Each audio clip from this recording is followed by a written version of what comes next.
Muy bien, mis hermanos amados, esta mañana les voy a hablar de un tema muy importante, hermanos, importantísimo para nuestras vidas como cristianos.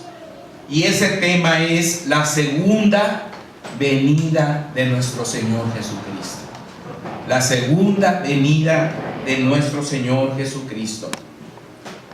Hermanos, como ustedes saben, hermanos, el tiempo de la venida del Señor está ya muy cercano, ¿verdad?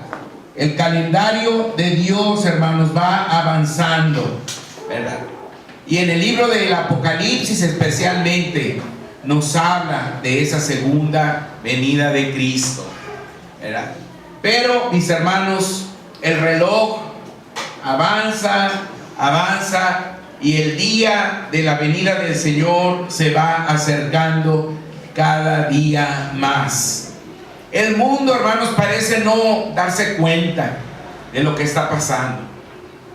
Están como en los días de Noé, que dice la Biblia que todos comían y bebían, se casaban, se daban el matrimonio y no entendieron, hermanos, que el diluvio venía hasta el mismo momento en que llegó y que se los llevó a todos, hermanos. Y cuando ya hubieran querido, hermanos, ponerse a bien con Dios, ponerse a cuentas con el Señor, ya era demasiado tarde, mis hermanos. Y pereció toda aquella generación de Noé por su incredulidad, hermanos, por su apatía hacia las cosas del Señor. Y hermanos, no debemos dejar que a nosotros nos pase lo mismo, hermanos. No debemos dejar, hermanos, que llegue la venida del Señor y nos encuentre a nosotros dormidos, hermanos, sin estar listos, sin estar preparados para ir con Él, hermanos. Debemos estar, hermanos, bien listos, bien preparados, día con día, hermanos, preparándonos para recibirlo cuando Él regrese, mis hermanos amados. Quiero decirles que en Mateo 24, 29 y 30 leemos: e inmediatamente después de la tribulación de aquellos días, el sol se oscurecerá y la luna no dará su resplandor, y las estrellas caerán del cielo, y las potencias de los cielos serán conmovidas. Entonces aparecerá la señal del Hijo del Hombre en el cielo, y entonces lamentarán todas las tribus de la tierra, y verán al Hijo del Hombre viniendo sobre las nubes del cielo con poder y gran gloria. Esa es palabra de Dios, mis hermanos. Sin duda, no habrá en la historia un día tan maravilloso como la segunda venida de nuestro Señor Jesucristo. Él nos habló con toda claridad de todo lo que pasaría antes de su venida.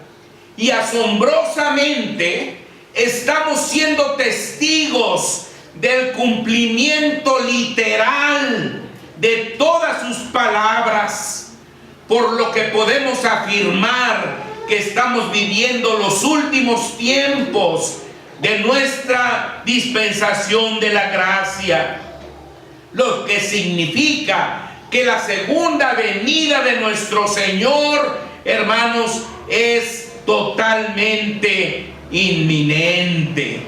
Por eso el tema que nos ocupa cobra muchísimo más significado e importancia, ya que como cristianos contemporáneos debemos estar bien enterados de los acontecimientos del futuro para prepararnos y para prevenir a nuestros semejantes y hablarles con más claridad acerca de la salvación que podemos encontrar en Jesucristo, nuestro Señor y Salvador.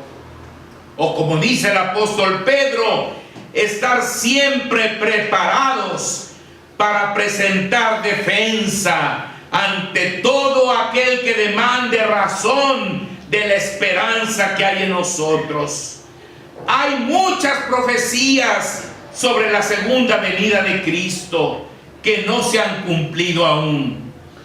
Pero para estudiarlas debemos empezar por hablar de las profecías bíblicas que ya se han cumplido o que se están cumpliendo ante nuestros ojos. Porque como dije, mis amados hermanos, las cosas que Jesús anunció se están cumpliendo a nuestra vista. Se está cumpliendo cada profecía que Él dijo. Y se ha cumplido ya algunas. Y asombrosamente todas se han cumplido en forma literal. Porque hay algunos que dicen que las profecías del futuro se deben de interpretar alegóricamente. Pero todas las que se han cumplido, todas han sido literales. En la primera venida del Señor, todo lo que se cumplió del Antiguo Testamento fue literal. Y ahora todo lo que Jesús nos dijo se está cumpliendo literalmente. Quiere decir que lo que falta se va a cumplir igual, hermanos. Fíjense bien, está por ejemplo la profecía de la destrucción del templo. En Mateo 24, 1 y 2 leemos: cuando Jesús salió del templo y se iba, se acercaron sus discípulos para mostrarle los edificios del templo. Respondiendo, Él les dijo: ¿veis todo esto? De cierto os digo que no quedará aquí piedra sobre piedra que no sea derribada. Esta fue la primera profecía dada por nuestro Señor Jesucristo sobre el futuro, que se cumplió al pie de la letra. Pues en el año 70, después de Cristo, Tito, el general del ejército romano, sitió la ciudad de Jerusalén y mató a más de 1.100.000 judíos. Muchos murieron crucificados. Muchos murieron de hambruna, escaseándose los alimentos. Muchos fueron interceptados al tratar de huir y abiertos para extraerles las monedas que habían tragado, tratando de salvar el patrimonio de su familia. Y muchas mujeres embarazadas fueron abiertas y sus hijitos fueron estrellados vivos en las piedras a las afueras de Jerusalén. Además, Tito también quemó y derribó el templo de Dios. Y literalmente los soldados romanos quitaron piedra sobre piedra del templo para sacar el oro que se había derretido e incrustado entre ellas. Desde entonces no existe el templo de Jerusalén, y todo lo que queda de él es el recuerdo y un pedazo de muro externo llamado por los judíos el muro de las lamentaciones, donde todos los días los israelitas van a llorar y a orar. Los romanos no solo derribaron las obras de escultura, atrayendo hacia ellos la maldición de Dios, hermanos, también, hermanos, saquearon el templo. Fue verdaderamente admirable la precisión con que habló nuestro Maestro Jesús de estos acontecimientos que al cumplirse constituyeron una base sólida para nuestra fe. Tal como el Señor les dijo a sus discípulos, así aconteció, hermanos. Entonces sabemos que las profecías cumplidas son una garantía de que se van a cumplir las que faltan. Está también la profecía de los falsos maestros, los falsos profetas. En Mateo 24, 3 al 5, 11 y 23 al 26, la palabra de Dios nos continúa narrando. Y estando él sentado en el monte de los olivos, los discípulos se le acercaron aparte diciendo: dinos, ¿cuándo serán estas cosas? ¿Y qué señal habrá de tu venida y del fin del siglo? Respondiendo Jesús les dijo: mirad que nadie os engañe, porque vendrán muchos en mi nombre diciendo: yo soy el Cristo, y a muchos engañarán. Y muchos falsos profetas se levantarán y engañarán a muchos. Entonces, si alguno os dijere: mirad, aquí está el Cristo, o mirad, allí está, no lo creáis, porque se levantarán falsos cristos y falsos profetas, y harán grandes señales y prodigios, de tal manera que engañarán, si fuere posible, aún a los escogidos. Ya os lo he dicho antes. Así que si os dijeren: mirad, está en el desierto, no salgáis. O mirad, está en los aposentos, no lo creáis. Esta profecía referente a la aparición de falsos cristos y falsos profetas, mis hermanos, se ha estado cumpliendo a lo largo de nuestra dispensación, llegando a su clímax durante nuestro tiempo. Los dos énfasis de la profecía son la falsedad de la enseñanza de estos falsos profetas y sus grandes señales y prodigios engañosos, lo que constituye la advertencia de que no todo el que muestra tener el poderes milagrosos, hermanos, es necesariamente siervo verdadero de Dios, tal como lo dijo nuestro Señor y Salvador Jesucristo en Mateo 7, del 21 al 23.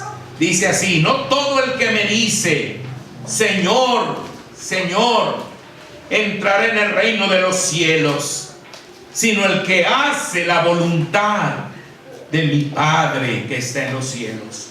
Muchos me dirán en aquel día: Señor, Señor, ¿no profetizamos en tu nombre? Y en tu nombre echamos fuera demonios, y en tu nombre hicimos muchos milagros. Y entonces les declararé: nunca os conocí, apartaos de mí, hacedores de maldad. Es muy interesante que el día de hoy la mayoría de las personas buscan más las señales milagrosas que la doctrina sana, por lo que prefieren la experiencia por sobre el conocimiento. Esta tendencia los hace caer fácilmente en el engaño y les desvía de la lealtad y fidelidad al Dios verdadero. La instrucción de Jesús es clara y simple: mirad que nadie os engañe, no lo creáis, ya os lo he dicho antes, no lo creáis. Fíjense, hermanos, qué palabras tan contundentes y precisas nos dejó el Señor Jesús sobre los falsos profetas. Hermanos, hay otra profecía que se está cumpliendo también en el presente ante nuestra vista, y esa es la profecía, hermanos, que se llama el principio de dolores, hermanos. La tercera profecía que ya se ha cumplido y se está cumpliendo día con día ante nuestros ojos es la llamada principio de dolores. En Mateo 24, 6 al 8 leemos: y oiréis de guerras y rumores de guerras. Mirad que no os turbéis, porque es necesario que todo esto acontezca, pero aún no es el fin. porque se levantará nación contra nación y reino contra reino, y habrá pestes y hambres y terremotos en diferentes lugares. Y todo esto será principio de dolores. La invitación de Jesús a no turbarnos es de suma importancia, pues nos señala con claridad cuál debe ser nuestra actitud ante los acontecimientos contemporáneos. Y nos recuerda que no importa qué tan lejos lleguen estos acontecimientos, todavía nuestro Dios está en total control de la situación prevaleciente, pues todo lo que sucede no es más que parte de su mismo plan eterno, y que finalmente será el bien el que triunfe en forma absoluta sobre las fuerzas del mal. Por otro lado, el hecho de que todo lo que vemos pasar en el mundo actualmente se califique como el principio de dolores implica que las cosas irán de mal en peor. Así como cuando una mujer que va a dar a luz comienza a tener sus primeros dolores de parto, y paulatinamente estos van en aumento, tanto en intensidad como en frecuencia. Por eso, el hacer la obra de Dios en nuestros tiempos representa un desafío cada vez más difícil y más grande, hermanos, pero con la todopoderosa ayuda de Dios sí se puede realizar, siempre y cuando dejemos que Él nos guíe en nuestro quehacer a través de su bendita palabra, y que nos mantengamos firmes en ella sin desviarnos ni a diestra ni a siniestra. Verdaderamente no habrá otra forma de tener éxito en nuestra tarea si de veras deseamos realizar como iglesia la obra de nuestro Dios. Hermanos, como les dije, hermanos, el Señor nos habló de guerras, nos habló de hambres, nos habló de pestes, nos habló de terremotos. Y cuando leemos esta parte del Evangelio de Mateo, hermanos, hasta parece que estamos leyendo el periódico de hoy en la mañana, hermanos. Que los periódicos están llenos de esta clase de noticias, hermanos. Este es el pan diario de nuestro mundo, hermanos. Y todo eso se está cumpliendo, pero el Señor nos dijo es solamente principio de dolores, hermanos. Ahora, mis hermanos amados, hay otra profecía que también se está cumpliendo delante de nosotros. La profecía de las circunstancias adversas para el pueblo de Dios. Hermanos, verdaderamente las personas que vivimos en los Estados Unidos de Norteamérica y los que vivimos aquí en México, hermanos, en los Estados Unidos mexicanos, ni nos imaginamos lo que es sufrir por Cristo, hermanos. Ni siquiera nos podemos imaginar qué es sufrir por Cristo, hermanos. Pero, hermanos, cada vez más el odio en contra de los hijos de Dios está creciendo. Y ya hay muchos lugares en el mundo, hermanos, donde se está combatiendo abierta y directamente a los cristianos, ejecutando a los pastores, quemando los templos, hermanos, persiguiendo al pueblo cristiano. Y hermanos, nosotros todavía tenemos la libertad de reunirnos y alabar a nuestro Dios con toda libertad.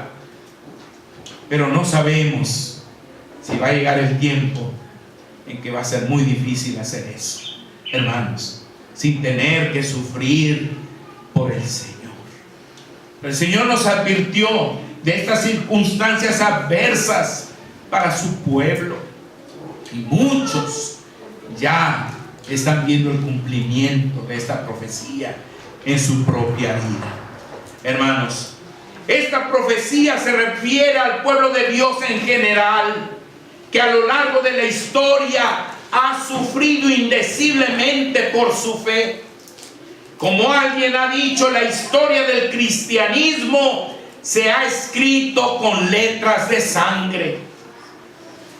Pero también se refiere específicamente a los cristianos de los últimos días de la iglesia, quienes experimentaremos poco a poco más el odio de los incrédulos y la persecución por nuestra fe.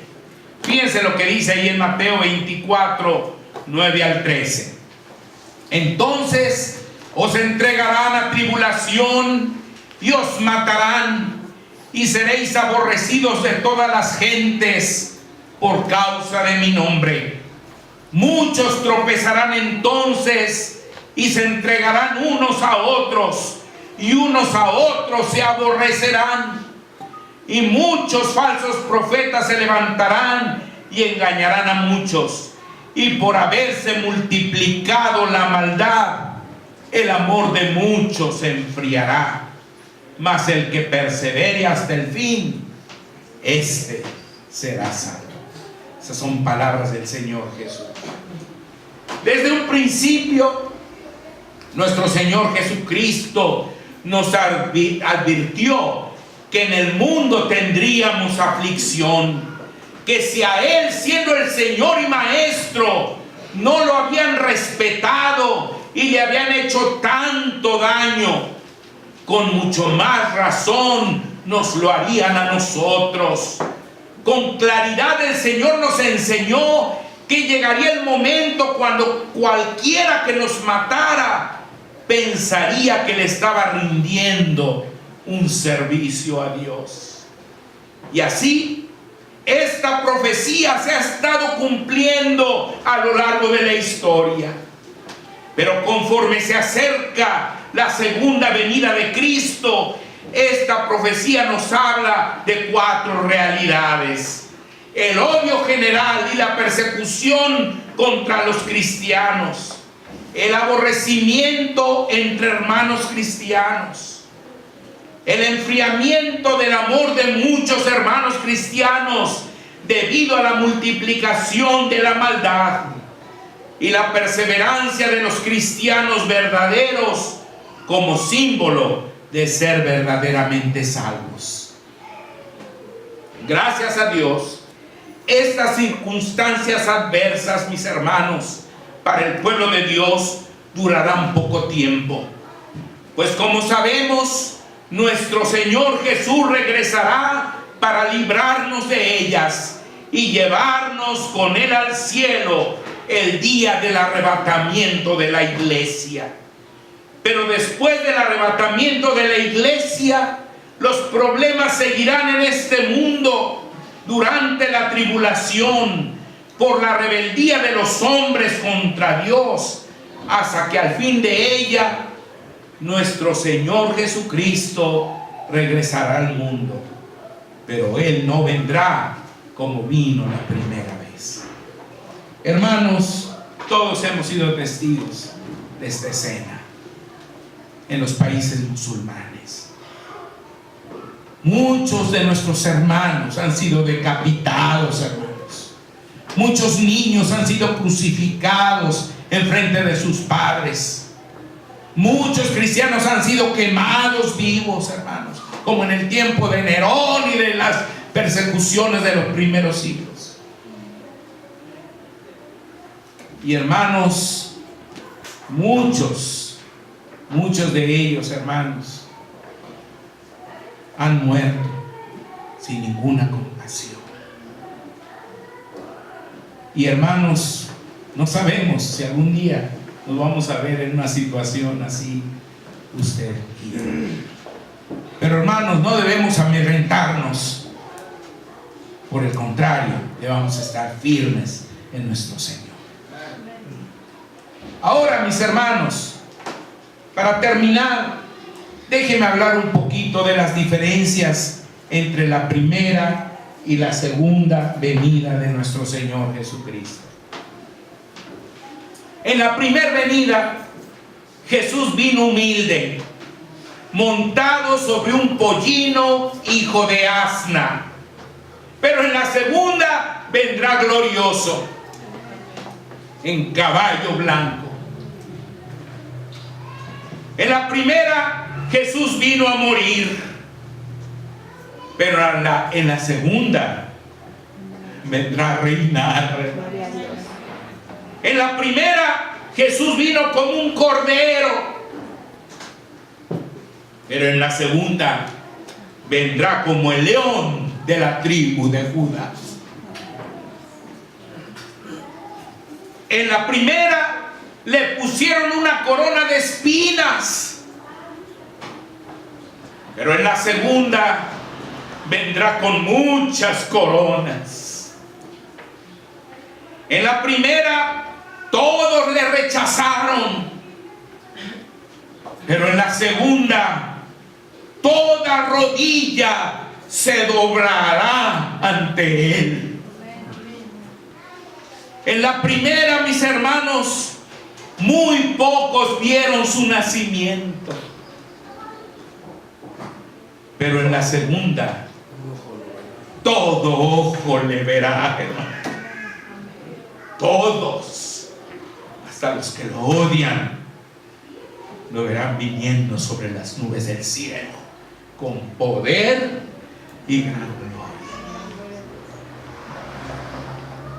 Hermanos, todos esos acontecimientos están a la puerta. Y yo quisiera preguntarte a ti, mi hermano, a ti, mi hermana, ¿estás listo? ¿Estás listo para ir con tu Señor? ¿Cómo anda tu relación con Dios? ¿Cómo anda tu vida cristiana? Tú puedes afirmar en esta manera y decir: yo me voy a ir con el Señor, hermano. No por mis méritos, sino por los méritos que Él hizo en la cruz del Calvario. Porque yo ya los hice míos, ya hice mía su sacrificio. Ya lo recibí en mi corazón como único y suficiente Salvador de mi vida. Y por eso estoy seguro que voy con Él. Porque Él viene por los suyos, viene por su iglesia. Y hermanos, ahí ya no va a haber denominaciones. Ahí ya no va a haber apellidos. Que yo me apellido presbiteriano, que yo me apellido bautista, que yo me apellido metodista o nazareno. No, ahí todos vamos a ser iguales. Todos vamos a ser hermanos. Y yo celebro tanto, hermanos, tener relación con esta iglesia. Porque hay muchos pastores de mi denominación, hermanos, que les pondrían las cruces a ustedes, hermanos. Y posiblemente ustedes también les pondrían las cruces a nuestras iglesias. Pero mis hermanos, todo esas son cosas humanas. El Señor no viene por los presbiterianos ni por los bautistas, viene por sus hijos, por aquellos que le tienen en el corazón. Amén. Entonces eso es lo que a usted le debe importar. Claro, no le estoy diciendo que se rebele contra su denominación, no contra su, porque es una buena denominación, tienen una buena doctrina. Siga firme en el Señor y en su iglesia. Apoye a su pastor. Pero, hermano, prepárese cada día, porque el Señor viene muy pronto. Que Dios me los bendiga, amados hermanos.